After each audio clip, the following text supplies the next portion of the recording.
Hello people, welcome to the Arora IAS lecture series on ethics integrity aptitude. तो continue करते हैं series को जो foundational values of civil services हैं। So the second session on this, because already we have dealt कुछ foundational values के बारे में ऑलरेडी पढ़ रखी है प्रीवियस सेशन में। आप ज़रूर देखिएगा अगर आप अभी से शुरू कर रहे हैं तो शुरू करते हैं। तो न्यूट्रलिटी, एनोनिमिटी, टॉलरेंस, कंपैशन और dedication to weaker sections of society के बारे में देख लेते हैं, एक एक करके देखेंगे। तो न्यूट्रलिटी क्या है? न्यूट्रलिटी ये है कि पॉलिटिकल एम्बिशंस को दूर रखना चाहिए कि आफ्टर पोस्ट रिटायरमेंट ये पार्टी आपको ये पोजीशन देगी, इसके लिए उनके पॉलिटिकल रेजिम के अंडर उनके तरफ उनको जो फ़ायदा होगी वो पॉलिसीज़ लेके आना या फिर उनको कॉन्ट्रैक्ट्स दिलवाना, उसी कंपनीज़ को फेवर करना, ये नहीं होना चाहिए। ऐसे जैसे कि कांग्रेस वाले भी आ जाएंगे या फिर बीजेपी वाले भी आ जाएंगे, जो कोई भी पार्टी होगा उनके under equally faithfully law of the land और गवर्नेंस स्ट्रक्चर को ज़रा सा भी अगेंस्ट नहीं जाना चाहिए। तो इसी को कहते हैं न्यूट्रल सर्विस, मतलब पॉलिटिकल स्टेरिलाइजेशन, दूर रहना चाहिए पॉलिटिकल एम्बिशन से। और टाइप्स ऑफ न्यूट्रलिटी कैसे है? एक है पैसिव और एक है एक्टिव। पैसिव ये है कि without implication like violation of the constitution, आप पैसिव न्यूट्रलिटी से रहना चाहते हो तो रह सकते हो। एक है एक्टिव न्यूट्रलिटी, जैसे ऑफिसर्स स्टैट्यूट्स को वायलेट नहीं करेंगे, मतलब कोड ऑफ कॉन्डक्ट को वायलेट नहीं करेंगे, पर फिर भी कुछ ऐसी चीज़ें करेंगे जहाँ से आपको पता चलता है कि थोड़ा सा तो न्यूट्रलिटी चल रही है। कैसे? कि कैरियरिज्म इज़ ग्रोइंग, कि आफ्टर रिटायरमेंट कैरियर आपके प्रॉस्पेक्ट्स बहुत ज़्यादा होनी चाहिए, तब तो आपको रूलिंग पार्टी जैसे बोलेगी वैसे सुनना ही पड़ेगा। एक तो mass transfers are also very common. Mass transfer मतलब आप खिलाफ जाओगे तो बहुत ज़्यादा मास ट्रांसफर्स हो जाएगा। जैसे अशोक खेमका जी को 67 transfers in within 2 years of period बहुत ज़्यादा हुआ था, क्योंकि वो खिलाफ गए थे करप्शन के ऊपर। और फिर होता है इंटर कार्डर राइवलरी भी बहुत ज़्यादा होता है, ठीक है जी। और neutral service means no response towards social schemes and this will affect implementation challenges. मतलब सोशल स्कीम्स को आप ज़रा सा भी ये नहीं दे रहे हैं, इम्पोर्टेंस नहीं दे रहे हैं, पॉलिटिकल रेजिम के अंडर काम कर रहे हैं, तो इसीलिए आपके प्लानिंग और इम्प्लीमेंटेशन भी इफेक्ट हो जाएगा। तो ये सब है न्यूट्रलिटी के बारे में। अभी आते हैं एनोनिमिटी के बारे में। एनोनिमिटी क्या है? पीछे बिहाइंड द सीन्स आप काम करते हो without even expecting the praise और रिवॉर्ड। आपको पीछे रह के सर्व करना है पीपल को, ये नहीं कि आपको ईयर एंड में बेस्ट सिविल सर्वेंट अवार्ड मिलेगी या फिर लोग आपको देखेंगे सोचेंगे कि आप कितने बड़े आदमी हैं, कितना अच्छे आदमी है, काम कर रहे हैं। ये बिल्कुल नहीं होना चाहिए। आप सिर्फ एक मीडिएटर की तरह गवर्नमेंट और पीपल के बिटवीन काम करना चाहिए, जो इम्प्लीमेंट करेंगे पॉलिसीज़ को। तो एक सम रीजंस हैं जिनके थ्रू रिफॉर्म्स लेके आना चाहते हैं सर्विसेज में, मतलब सिविल सर्विसेज में। कैसे? कि पॉलिटिकल, इकोनॉमिकल, टेक्नोलॉजिकल फ्रंट में बहुत सारे चेंजेस लेके आना पड़ेगा, स्पेशलाइजेशन लेके आना पड़ेगा, क्योंकि ग्लोबलाइजेशन इतनी ज़्यादा हो गई है कि गवर्नेंस का क्वालिटीज़ बहुत ज़्यादा हो रहा है। जैसे कि आप देख सकते हैं कोरिया की गवर्नमेंट अभी 3.0 की गवर्नेंस स्ट्रक्चर मॉडल फॉलो करती है। मतलब इतना ज़्यादा टेक्नोलॉजिकल फ्रंट में आगे चला गया कि हमें भी उस लेवल का गवर्नेंस स्ट्रक्चर इम्प्रूव करना चाहिए, क्योंकि हम सुपर पावर बनना चाहते हैं, इकोनॉमिक पावर बनना चाहते हैं। हमारी इंटरनेशनल गवर्नेंस स्ट्रक्चर इम्प्रूव होने के लिए हमें अभी से सर्विसेज में बहुत सारे रिफॉर्म्स लेके आना पड़ेगा, बल्कि even role of private sector civil society को साथ में लेके चलना पड़ेगा। अब कैसे सजेशन दिया जाएगा कि सिविल सर्विसेज को रिफॉर्म करने के लिए? एक है code of ethics. Code of ethics नहीं है, कोड ऑफ कॉन्डक्ट सिर्फ हमारे लिए, मतलब सिविल सर्वेंट ब्यूरोक्रेट्स के लिए ही है। तो कोड ऑफ एथिक्स लेके आ जाइए, ताकि वैल्यू सिस्टम्स उसमें एक्सप्लिसिटली बताइए कि आप अगर एथिकल वैल्यू स्टैंडर्ड्स नहीं फॉलो करेंगे तो ये होगा। तो ऐसे रूल्स को कंपलसरी लेके आने की बहुत आवश्यकता है। और पॉलिटिकल क्लास भी, एग्जीक्यूटिव भी कॉन्डक्ट रूल्स लेके आना पड़ेगा, क्योंकि एमपीज़ के लिए कोड ऑफ एथिक्स है पर कोड ऑफ कॉन्डक्ट नहीं है। उनका कोड ऑफ कॉन्डक्ट रूल्स लेके आना लीगली और एथिकली मॉरली राइट एक्शन लेने के लिए ज़रूरत है।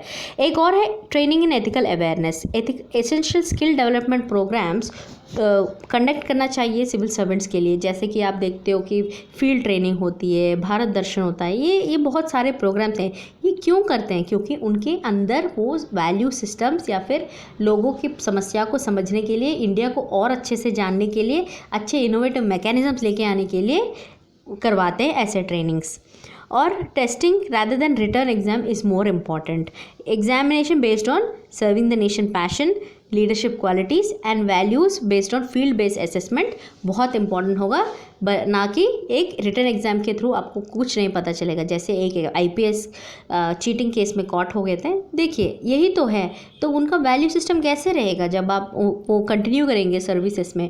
तो इसीलिए एक रिकमेंडेशन दे रखी है कि testing through various other parameters rather than written examination.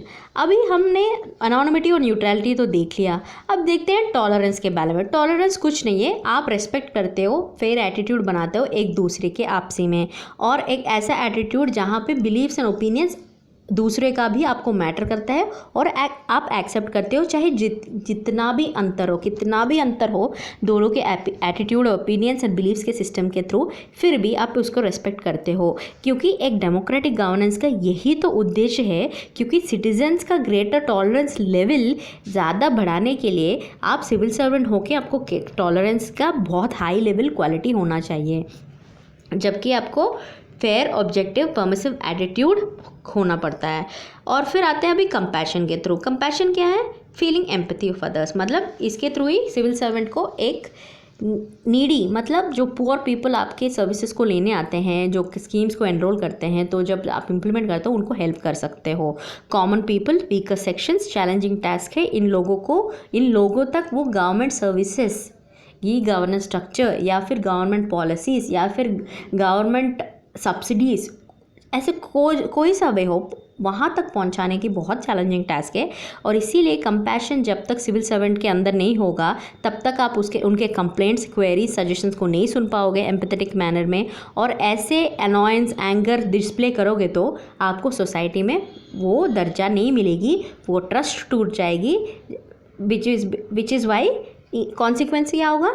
दूर हो जाएंगे पीपल गवर्नेंस स्ट्रक्चर्स के। जब पीपल दूर हो जाएंगे गवर्नमेंट स्ट्रक्चर के, गवर्नेंस का स्ट्रक्चर ही कोलैप्स हो जाएगा। तो कंपैशन ज़्यादा बढ़ाने के लिए आपके पास अटेंटिवनेस चाहिए, विलिंगनेस, सेल्फ कंट्रोल, इमोशंस को कंट्रोल करो, आप इमोशनली इंटेलिजेंट हो जाओ, सेल्फ अवेयरनेस होनी चाहिए। ऐसे क्राइसिस और प्रेशर सिचुएशंस में आपको काम और कंपोज रहना चाहिए। और रीजनिंग मतलब कॉग्निटिव प्रोसेस को बहुत अच्छे से रिफाइन करके सोचना पड़ेगा। तो कंपैशन का कंपोनेंट्स क्या है? एक तो सेंसिटिव है, आप सेंसिटिव है दूसरे के नीड्स को लेके, इमोशंस को लेके। आप एम्पैथेटिक है, मतलब उनके शूज़ के अंदर या फिर उनके सिचुएशन में जाके आप एहसास कर सकते हैं या फिर परसीव कर सकते हैं कि वो कैसे फील कर रहे हैं। मोटिवेट भी होना चाहिए, lots of motivation is needed, caring, supportive and helping others. और नॉन जजमेंटल अप्रोच भी, नॉन जजमेंटल अप्रोच और कुछ नहीं, पेन और डिस्ट्रेस में आपको उनको समझना चाहिए, ना कि जजमेंट पास करना। सो एक्सपीरियंस को वैलिडेट करो, मतलब एम्पैथी, कंपैशन होना ही चाहिए। और टॉलरेंस, जब भी डिस्ट्रेस टॉलरेंस आएगी तब को आपको डिफ़िकल्ट इमोशंस को कंट्रोल करने का ताकत होना चाहिए आपके अंदर। अब आते हैं डेडिकेशन के ऊपर। डेडिकेशन क्या है? डेडिकेशन नथिंग बट आप सिविल सर्विस के ऊपर डेडिकेटेड हो। कैसे डेडिकेट करते हो? एक तो आप लॉयल होते हो प्रिपरेशन के लिए, और लॉयल होते हो पेरेंट्स के लिए। लॉयल कैसे पेरेंट्स के लिए? क्योंकि आप उनका ही पैसे से आप पढ़ते हो, तो उनको लॉयल्टी कैसे देते हो? आप अच्छे से पढ़ते हो, झूठ नहीं बोलते हो, सही से टाइम का उपयोग करते हो, सही मनी कहाँ पे इन्वेस्ट करते हो कि लाइब्रेरी जाना, बुक्स खरीदना, अच्छे खाना खाना, तो इस पे, ना कि पार्टी करना या फिर फ्रेंड्स के साथ इधर उधर घूमते रहना हर रोज़, ये तो नहीं करते हो। इसी को ही कहते हैं डेडिकेशन, डिवोटेड और loyal to a duty of action. तो ये बहुत ही इंपॉर्टेंट ट्रेट है एक इंडिविजुअल का। एक एम्प्लॉयज़ को भी ऑर्गेनाइजेशन का गोल्स को अचीव करने के लिए ये डेडिकेशन वाला एटीट्यूड बहुत है। डेडिकेशन तभी होगा आप जब का मोटिवेशन ज़्यादा होगा। अगर मोटिवेशन नहीं होगा तो डेडिकेशन का कोई मतलब नहीं है। तो इसीलिए कोई भी टास्क हो, आप उसको अच्छे से निभाने के लिए डेडिकेशन बहुत ही इंपॉर्टेंट फाउंडेशनल वैल्यू है। बल्कि public as well as private life में भी डेडिकेशन इतना ही इंपॉर्टेंट है। अब आते हैं कंक्लूजन पे। तो अभी तक आपने देख लिया कि कंपैशन क्या है, न्यूट्रलिटी क्या है, then we have seen tolerance क्या है, इंटीग्रिटी, ऑब्जेक्टिविटी, ये सारे कुछ देख लिया। तो अभी अब आते हैं कंक्लूजन पे। फाइनल कंक्लूजन पे ये सारे पॉइंट्स आप एक छोटा सा 20 वर्ड में लिख के आप बता सकते हैं कि आप फाउंडेशन वैल्यूज़ को क्यों इंपॉर्टेंस देते हो और क्या इंपॉर्टेंस है सिविल सर्विसेज में। ह्यूमन वैल्यूज़ और एथिक्स जस्टिस करने के लिए और रिस्पॉन्सिबिलिटी बढ़ाती है सिविल सर्वेंट की, जी, क्योंकि आप हमारा कंज्यूमर सोसाइटी है, पीपल को एक ही साथ लेके जाना गवर्नेंस का मेन उद्देश्य है। कंस्ट्रक्टिव इंटरनल क्रिटिसिज्म बहुत ही इंपॉर्टेंट है, ताकि आपके स्टैंडर्ड को सेट करती है किस लेवल तक आप पब्लिक सर्विस डिलीवरी करना चाहिए। और रीइन्वेंट और रीइन्वेस्ट करना ही इंपॉर्टेंट है, क्योंकि आप कुछ पायलट प्रोजेक्ट्स करते हो और वो फेल हो जाते हैं, तो उससे कुछ सीखते हो और आगे बढ़ते हो अगला मिशन के लिए। तो ऐसे ही सिविल सर्वेंट भी एथिकल स्टैंडर्ड्स को बार बार रीइन्वेस्ट करेंगे, तो तभी कुछ अच्छा सा पब्लिक सर्विस डिलीवरी और ट्रस्ट इन द पीपल बढ़ेगा।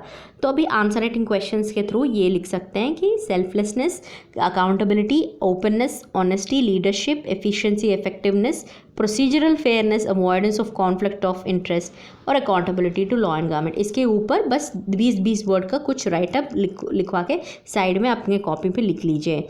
तो अभी आंसर राइटिंग क्वेश्चंस मैं एक क्वेश्चन करवाती हूँ आपके लिए, जो है ट्रांसपेरेंसी के बारे में देख लेते हैं। ट्रांसपेरेंट जैसे कि मैंने प्रीवियस क्वेश्चन भी बताया ना आपको कैसे लिखना है, तो कैसे लिखना है इसमें देख लीजिए।